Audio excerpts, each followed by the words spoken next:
ఇంకిన పాతాళగంగ, ఎండిన రైతన్న గుండె, 3 జిల్లాల్లో కలెక్టరేట్ల ముట్టడి, ఒక నెలలోనే 1.22 మీటర్ల లోతుకు నీళ్లు, వేగంగా పడిపోతున్న భూగర్భ జల మట్టాలు, వేసవి రాకముందే భయానక పరిస్థితులు, చెరువుల్లో నీటిని నింపని రాష్ట్ర సర్కార్, నీరుటితో పోల్చుతుంటే ఫిబ్రవరిలో భారీ తగ్గుదల, కృష్ణా బేసిన్ పరిధిలో ఆందోళన నాకర స్థాయికి, గోదావరి బేసిన్లో ప్రమాద గట్టికలు, రాబోయే రోజుల్లో మరింత లోతుకు నీరు, ప్రశ్నార్థకంగా 30 లక్షల బోరుబావుల సాగు, పంటల రక్షణకు అన్నదాతల ఆశసోపాలు, మళ్లీ బోరుబావుల తవ్వకానికి పరుగులు, లక్షలు ఖర్చుపెట్టి బోర్లు వేసినా దక్కని ఫలితాలు, అప్పుల పాలవుతున్న రైతులు గగ్గోలు.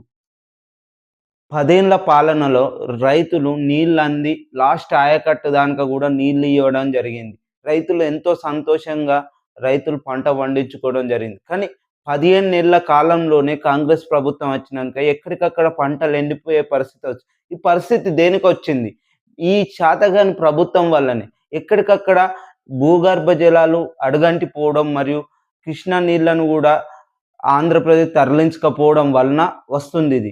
ఎందుకు మీరు లాస్ట్ ఆయకట్టు వరకు నీళ్ళు అందియలేకపోతున్నారు? రైతులను ఎందుకు గోసపెడుతున్నారు? మీకు చేతగానప్పుడు ప్రభుత్వంలోకెళ్ళి దిగిపోండి. రైతుల పక్షాన ఉంటామని రైతులను ఇంత ఇబ్బంది పెడుతున్నారు. గత ప్రభుత్వం ఏందంటే చెర్లల్లో నీళ్లయిపోతే చెర్లలో నీళ్లను నింపే పరిస్థితి ఉంది. ఇప్పుడు ఆ చెర్లను కూడా నింపని పరిస్థితిలో ఉన్న కాంగ్రెస్ పార్టీ. వారి సలోభాలకే ప్రయత్నిస్తారు తప్ప రైతులను పట్టించుకోని పరిస్థితుల్లో ఎక్కడికక్కడ రైతులు గగ్గోలు పెడుతున్నారు. గత వేసవి కాలం కంటే ఈ వేసవి కాలం ఇంకా అధ్వానంగా మారింది. మార్చిలో ఎలా ఉంటే ఈ ఏప్రిల్‌లో ఎలా ఉంటుందని గగ్గోలు పెడుతున్న రైతులు. వీరి ఆవేదనను ఏ మంత్రి మరియు ఎమ్మెల్యే అయినా, సీఎం రేవంత్ రెడ్డి గారు అయినా పట్టించుకోని పరిస్థితిలో ఉన్నారు. ఇది రాష్ట్రంలో జరుగుతున్న రైతులపై కక్షపూరితమైన విధానం.